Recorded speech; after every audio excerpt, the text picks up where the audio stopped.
역대하 21장입니다. 16절 20절까지요. 21장 16절에서 20절까지 같이 읽습니다. 여호와께서 블레셋 사람들과 구스에서 가까운 아라비아 사람들의 마음을 격동시키사 여호람을 치게 하셨으므로 그들이 올라와서 유다를 침략하여 왕궁의 모든 재물과 그의 아들과 아내들을 탈취하였으므로 막내 아들 여호아하스 외에는 한 아들도 남지 아니하였더라. 이 모든 일 후에 여호와께서 여호람을 치사 능히 고치지 못할 병이 그 창자에 들게 하셨으므로 여러 날 후 2년 만에 그의 창자가 그 병으로 말미암아 빠져나오매 그가 그 심한 병으로 죽으니 백성이 그들의 조상들에게 분향하던 것 같이 그에게 분향하지 아니하였으며 여호람이 32세에 즉위하고 예루살렘에서 8년 동안 다스리다가 아끼는 자 없이 세상을 떠났으며 무리가 그를 다윗성에 장사하였으나 열왕의 묘실에는 두지 아니하였더라. 아멘. 회개할 수 없는 자의 비극.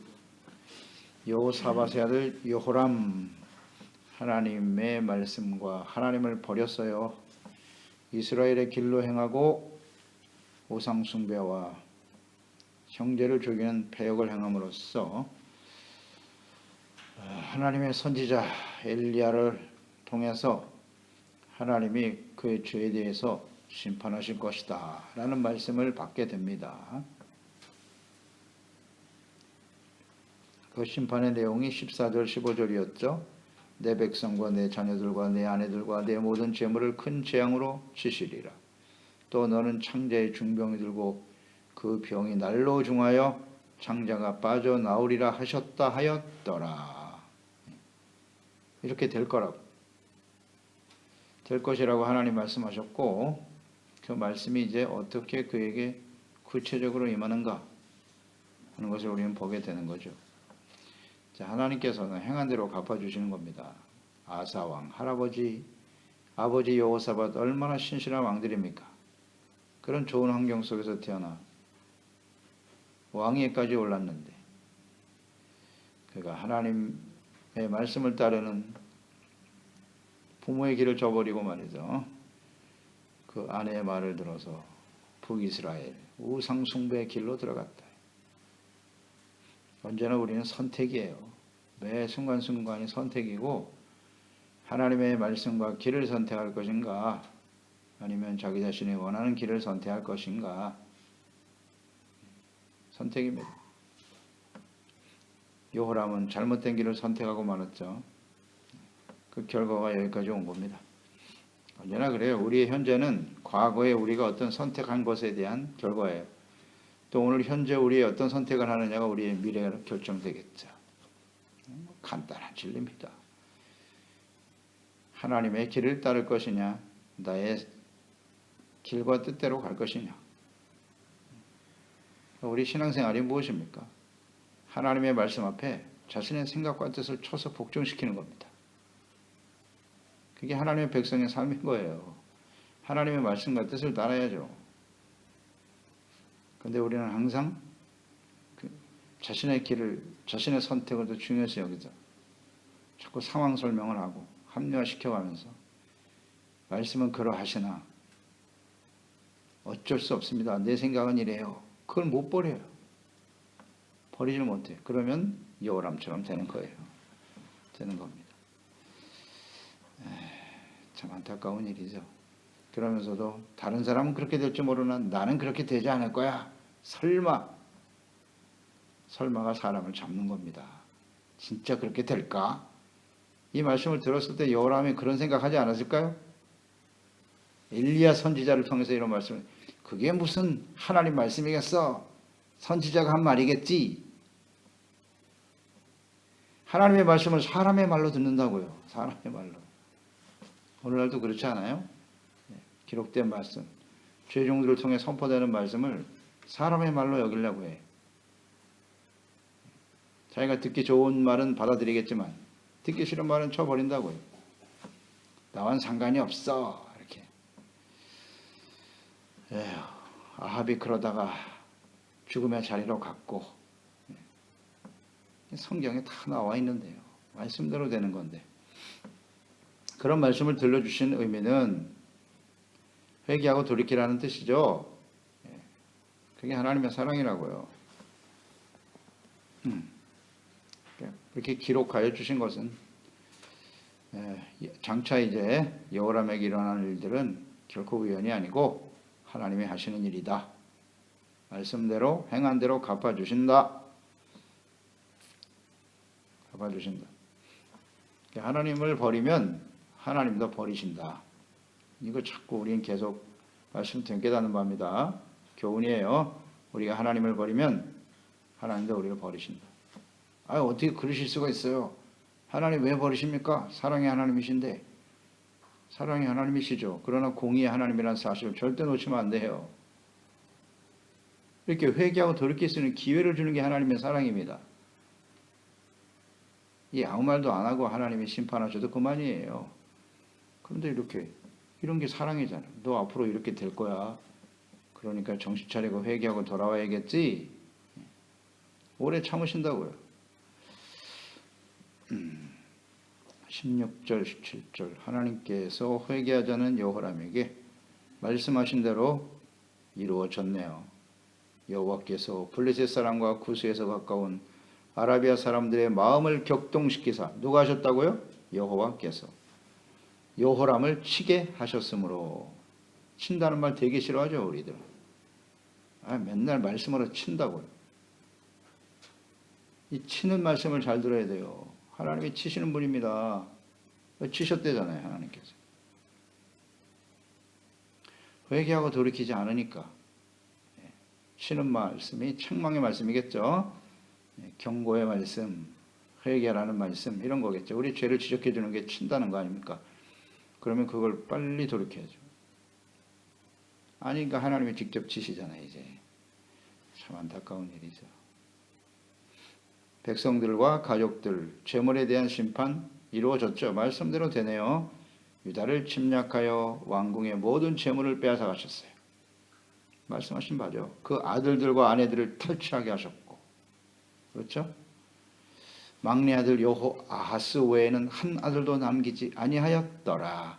한 명은 남겼네요. 하나님이 한 명은 남기셨고, 주변 나라들의 침략, 전쟁, 이건 언제나 하나님의 심판의 도구예요. 도구입니다. 전쟁, 기근, 질병, 전형적인 하나님의 심판의 도구죠. 다 빼앗아 가셨네요. 말씀대로 그대로 이루어졌어요. 설마 했는데 이게 진짜 현실이 되어버렸네. 현실이 되어버렸네. 다시 한번 묵상합니다. 하나님의 말씀은 반드시 이루어집니다. 우리가 순종할 때 축복의 말씀도 이루어지지만 불순종하고 악을 행하고 회개하지 않을 때 하나님의 심판의 말씀도 이루어져요. 균형을 똑바로 잡아야 돼요. 균형을. 우리 생각대로 되는 게 아닙니다. 하나님 말씀대로 되는 거죠. 우리의 인생은. 나의 기대와는 상관이 없어요. 하나님 말씀대로 되는 것이다. 이런 걸 깨달아야 합니다. 그 중에 막내 아들을 남겼다. 이 역시 하나님께서 다윗과 맺은 언약 때문이고 하나님의 긍휼이죠. 역대하 21장 7절에서 보았죠. 여호와께서 다윗의 집을 멸하기를 즐겨하지 아니하셨음은 이전에 다윗과 더불어 언약을 세우시고 다윗과 그 자손에게 항상 등불을 주겠다고 말씀하셨기 때문이다. 7절에 나와 있잖아요.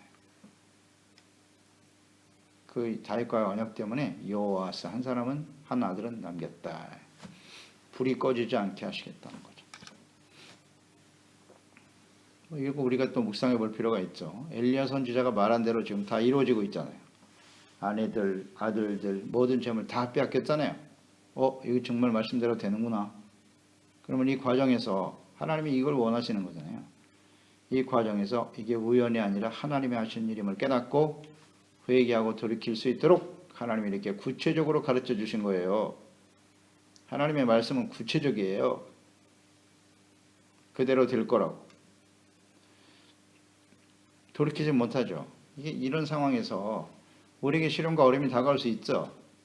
다가올 수 있는데 다시 한번 묵상되거니와 우리에게 다가오는 시련은 대부분 하나님께서 우리를 온전케 하시기 위함이에요. 온전하기 위해서 잘못된 부분을 바로잡아 주시려고. 다시 말하면 회개하고 돌이킬 기회를 주시는 거라고요. 복잡하게 생각할 거 없어요.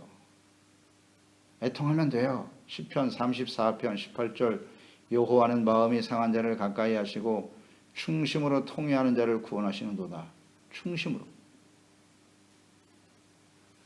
통회하면 돼요.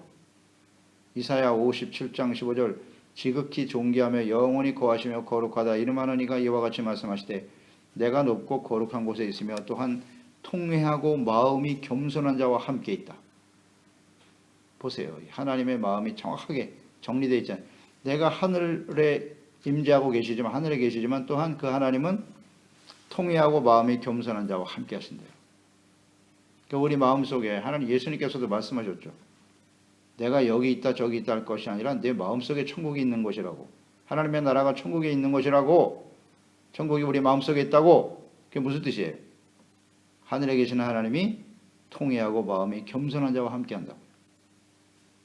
바로 팔복 말씀과 통하잖아요. 심령이 가난한 자는 복이 있나니 천국이 저희 것입니다. 하나님의 나라가 그 통회하고 겸손한 자의 마음속에 임하여 계시다고요. 겸손한 자의 영을 소생시키시며 통회하는 자의 마음을 소생시키려 하십니다. 아멘. 이 절대 진리예요. 통회라고 하는 그 단어의 의미는 무엇입니까? 자신의 잘못을 심히 많이 뉘우친다는 뜻이에요. 통회. 아주 심각하게 자기의 잘못을 뉘우치는 것이 통회라고. 그러니까 죄를 깨닫고 하나님 앞에서 내가 너무나 많은 죄를 졌습니다. 죄의 무게를 느끼는 거예요. 그 죄의 심각성을 인식하고 있는 거예요. 이게 통회입니다. 그냥 입으로만 하는 건 통회가 아니고요. 잘못했어요 정도가 아니라 너무너무 자기가 심각한 죄인이라는 사실을. 그런 사람들을 하나님이 좋아하세요. 그리고 회개하고 돌이키는 사람은 반드시 용서해 주십니다. 용서해 주세요. 하나님은. 그런데 이 기회를 하나님의 뜻을 전혀 깨닫지 못하고 돌이키지 못하네요. 내가 잘못한 게 뭐 있습니까? 이런 생각하면 죽습니다. 시련이 다가오고 어려움 당할 때 오히려 마음이 강팍해지죠. 강팍해져가지고 내가 뭐 그렇게 하나님을 잘 섬겼고 나름대로 최선을 다하며 살아왔는데 왜 이러세요 나한테? 죽습니다. 이건 정말. 기회가 없어요. 이렇게 되면. 돌이켜요. 진실한 마음으로. 그리고 이 일로 인해서 하나님께서 종을 온전케 하시오니 주여 감사합니다. 찬양합니다. 이렇게 나가야 되는 거예요. 그래야 이기서 기뻐하라고 하셨잖아요. 18절 이 모든 일 후에 이게 중요하죠. 이 모든 일 후에 재물 다 빼앗겨 가족들 다 죽어 백성들도 전쟁으로 죽어가 이 모든 일 후에 여호와께서 요람을 치사 능히 고치지 못할 병이 그의 창자에 들게 하셨다. 좀 시간을 두셨네요. 먼저 가족 재물 다 없애고 그 다음에 마지막으로 질병이 들었네요. 창자의 병이 들게 하셨다. 말씀하신 대로 됐네요. 19절에 여러 날 후에 2년 만에 2년이 중요하겠죠. 그의 창자가 그 병으로 말미암아 빠져나오매 그가 심한 병으로 죽었다. 말씀하신 대로 됐네요. 그러니까 이 모든 일 후에 그랬으니까 말씀하신 대로 지금 심판이 진행되고 있었지만 전혀 깨닫지 못하는 어리석은 여호람 말씀하신 대로 이제 자기 자신에게 질병이 들고 말았어요. 그럼 묵상을 해보시죠. 백성들이 적군들에 의해서 죽어가고 있고 모든 재물을 빼앗겼고 가족들도 죽어갔어요. 자기 눈앞에서. 이 모든 일어나는 일들이 결코 우연이 아니라 하나님께서 자신의 죄에 대한 보응이다. 이것을 깨닫고 회개할 기회를 주시는데 전혀 깨닫지 못하고 있잖아요. 모든 사람은 다 죽어가지만 그래 나는 아직 살아있으니까 내 생명이 더 중요하다고 생각했을까요? 나는 아직 이 나라의 왕이지. 자신의 생명과 권력에 이상이 없으면 괜찮다고 생각했을까요? 사람이 이렇게 완악하다고요. 슬퍼하겠죠. 뭐 가족을 잃고 재물을 잃고 슬퍼하긴 하겠지만 내가 아직 건강하니까 나는 살아있잖아. 이걸로 위로를 받으려고 하는 어리석은 인생들. 그러니까 하나님이 그것마저 치는 겁니다. 그래도 돌이키지 못하니까 질병으로 치는 거죠. 사망에 이르게 되는데 그 기간이 2년이다 그랬어요. 2년 동안 그래도 시간을 주셨어요. 2년 만에 창자가 빠져나와 죽게 되었다. 2년이 하나님의 자비와 사랑 아닙니까? 자비와 사랑이죠. 회개할 기회를 주셨지만 이 어리석은 여호람 결국 병들어 죽게 되네요. 자, 이 말씀은 그 당시에 우연히 발생한 사건이 아니고요. 뭐 엘리야 선지자를 통해서 말씀을 주시기도 했지만 이미 신명기에 하나님 말씀하셨어요. 그래서 우리가 늘 묵상되지만요. 출애굽기, 레위기, 민수기, 신명기는요. 이스라엘 백성, 하나님의 백성의 삶의 기초입니다. 기초예요. 오늘날도 마찬가지예요. 하나님의 자녀인 모든 사람들에게 가장 지켜야 될 기초가 되는 말씀이에요. 신명기 28장 58절 61절에 내가 만일 이 책에 기록한 이 율법의 모든 말씀을 지켜 행하지 아니하고 내 하나님 여호와라 하는 영화롭고 두려운 이름을 경외하지 아니하면 여호와께서 내 재앙과 내 자손의 재앙을 극렬하게 하시리니 그 재앙이 크고 오래고 그 질병이 중하고 오래일 것이다. 다 나와 있잖아요.